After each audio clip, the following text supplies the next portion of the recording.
नमस्कार, स्वागत है आपका हमारे यूट्यूब चैनल पर। बात करते हैं कक्षा 4-5 हिंदी विषय की कार्यपत्रक नंबर 61 की। 61 में पहला प्रश्न दिया गया है, नीचे दिए गए गद्यांश को पढ़े और विराम चिन्हों का प्रयोग करते हुए पुनः आपको लिखना है। तो यहाँ पे पहले जो गद्यांश लिखा गया है इसमें विराम चिन्हों का प्रयोग नहीं किया गया है, इसको आपको दोबारा रीराइट करना है।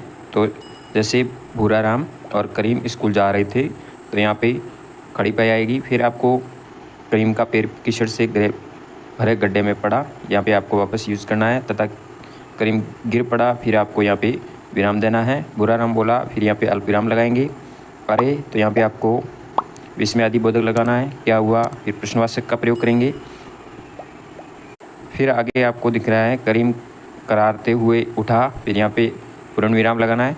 तो इस तरह से आपको यहाँ पे जहाँ जहाँ अल्पविराम पूर्ण विराम आता है या विस्मयादि बोधक या प्रश्नवाचक चिन्ह है, तो इनको प्रयोग करते हुए इसको वापस दोबारा लिखना है नीचे। फिर दूसरे प्रश्न की ओर बढ़ते हैं। दूसरा प्रश्न दिया हुआ है, नीचे दिए गए वाक्यों को पढ़कर सही विराम चिन्ह लगाते हुए पुनः लिखना है। यहाँ अलग अलग वाक्य, जैसे कि बहुत समय पहले की बात है तो इसको पूरा लिखेंगे और पूर्ण विराम नहीं लगाया हुआ लगाएंगे। उस समय आदमी के पास धन नहीं था, इसको भी लिखेंगे, पूर्ण विराम का प्रयोग करेंगे। उस समय आदमी क्या खाता था, तो यहाँ पे क्या आया है, प्रश्नवाचक चिन्ह लगाएंगे। इसी तरह इसमें पूर्ण विराम आएगा, इसमें प्रश्नवाचक लगाएंगे, इसमें प्रश्नवाचक लगेगा। अरे के पास में आपको विस्मयादि बोधक लगाना है, फिर पूर्ण विराम, और यहाँ पर भी आपको इसको पूरा करना है पूर्ण विराम लगाते हुए। तो ये विराम चिन्हों का प्रयोग करके इस वर्कशीट को कंप्लीट करेंगे। फिर आता है कार्यपत्रक नंबर 62 में आपको औपचारिक पत्र लिखना है, जिसमें कक्षा 5 के आप छात्र हैं, आपके कक्षा के बच्चे पिकनिक पर जाना चाहते हैं। इसके लिए प्रधानाध्यापक जी को पिकनिक पर जाने हेतु प्रार्थना पत्र लिखना है। तो इसमें आपको प्रार्थना पत्र लिखने के लिए थोड़ा बहुत हिंट दे करके आपके सामने लिखा गया है। यहाँ आपको अपने विद्यालय का नाम लिखना है। नीचे आपको पिकनिक पर जाने हेतु प्रार्थना पत्र तो विषय लिखेंगे। फिर महोदय जी लिखा हुआ है, उपरोक्त विशेष में निवेदन है कि मैं कक्षा 5 का छात्र हूँ। हम कक्षा 5 के 30 बच्चे चित्तौड़गढ़ भ्रमण पर जाना चाहते हैं। हमारे कक्षा अध्यापक से बात हो गई है, हमने बस द्वारा जाने का प्रोग्राम रखा है। ये 3 दिन का भ्रमण रहेगा। फिर हमारे कक्षा अध्यापक भी हमारे साथ जाएंगे, अतः श्रीमान जी से निवेदन कि हमें जाने की अनुमति प्रदान करें, धन्यवाद। फिर आपका यहाँ पे नाम लिखना है। इस तरह से आपको ये प्रार्थना पत्र पूरा करना है। फिर आता है कार्यपत्रक नंबर 63 में आपको ईला शब्द जोड़कर नए शब्द बनाएं। जैसे कि जहर के साथ ईला जहरीला, जिसमें जहर हो इसका अर्थ हो जाएगा। गर्व ईला गर्विला, जिसमें हो जाएगा ग्रव करने वाला। कांटा ईला कंटीला, कांटे वाला। नशा ईला नशीला, नशा वाला। पत्थर ईला हो जाएगा पथरीला, पत्थर से युक्त। तो इस तरह से आपको यहाँ पे नए शब्द बनाना है। दूसरे प्रश्न में आपको बे शब्द जोड़कर नए शब्द बनाएं। जैसे घर के आगे बे जोड़ने पर बेघर, बिना घर का, मतलब के आगे बे जोड़ने पर बेमतलब, बिना मतलब के। कार के आगे बेकार, बिना काम का। खबर के आगे बे जोड़ने पर बेखबर, बिना खबर का। कसूर बेकसूर, बेसारा, बेईमान, बेइज्जत। इस तरह से नए शब्द बनेंगे। फिर तीसरे प्रश्न में आपको शब्द में से मूल शब्द और प्रत्यय को पहचान कर अलग करना है। दुकान के दुकानदार में दुकान प्लस दार हो जाएगा। दूध वाला में दूध प्लस वाला।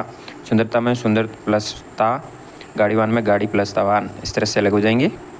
फिर आता है कार्यपत्रक नंबर 64 में अपने मित्र को बहन की शादी में आने हेतु निमंत्रण पत्र लिखना है। तो यहाँ पे आपको सबसे पहले दिनांक और स्थान लिखना है।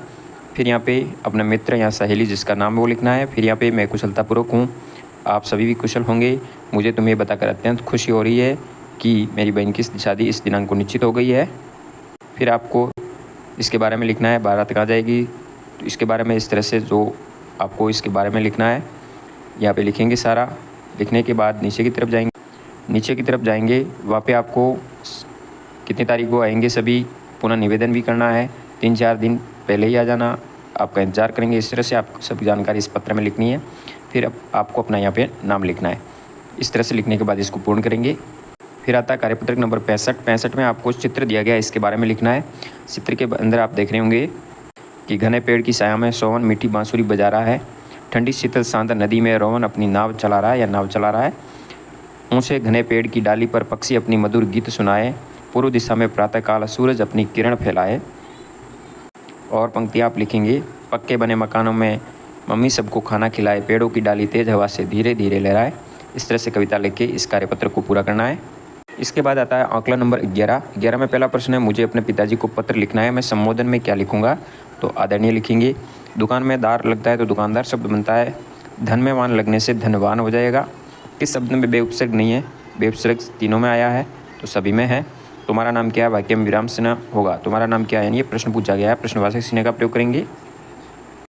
फिर 5वें प्रश्न की ओर बढ़ते हैं। नीचे लिखी कहानी में विराम चिन्ह हटा लिए गए हैं, आपको सही स्थान पर इसका प्रयोग करना है।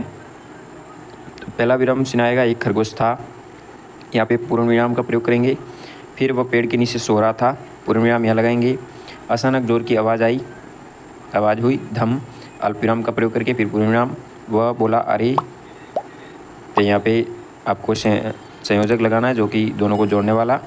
अरे, फिर क्या गिरा, यहाँ पे प्रश्नवाचक आ जाएगा, अल्प विराम प्रयोग करेंगे, फिर यहाँ पे पूर्ण विराम और अंत में पूर्ण विराम। इस तरह से चिन्हों का प्रयोग करते हुए पूरा करना है। छठे प्रश्न में नीचे दिए गए वाक्यों को शुद्ध करके लिखना है। जैसे आज पहाड़ पर बर्फ़ गिरी है, और पहाड़ पर बर्फ़ को देखे तो भी आप इस तरह से लिखेंगे, बर्फ़ को र ऊपर करेंगे और पड़ी है, इस तरह से हो जाएगा। यहाँ पे ये गलती से हो गया, तो बर्फ़ को इस तरह से लिखेंगे। दूसरा वाक्य है, राजू और गोलू स्कूल जा रहा था, तो यहाँ राजू और गोलू स्कूल जा रहे थे होगा, 2 है इसलिए रहे थे होगा। प्रत्यय जोड़कर आपको नए शब्द बनाने, जैसे सेठ प्लस आनी सेठानी, मित्र प्लस था मित्रता, फल वाला और जीव धन एकिक जैविक हो जाएगा। ये पूर्ण विराम है, ये प्रश्नवाचक है, ये अल्प विराम है, ये अर्ध विराम है। तो इस तरह से इनका नाम लिखना है। फिर आपसे पूछा गया 9वां प्रश्न, विद्यालय से अवकाश चाहने तो आप प्रार्थना पत्र किसे लिखेंगे, प्रधानाध्यापक जी को या कक्षाध्यापक जी को लिखेंगे। तो इस तरह से आंकलन नंबर 11 तक कार्य कर सकते हैं। धन्यवाद। जय हिंद, वंदे मातरम।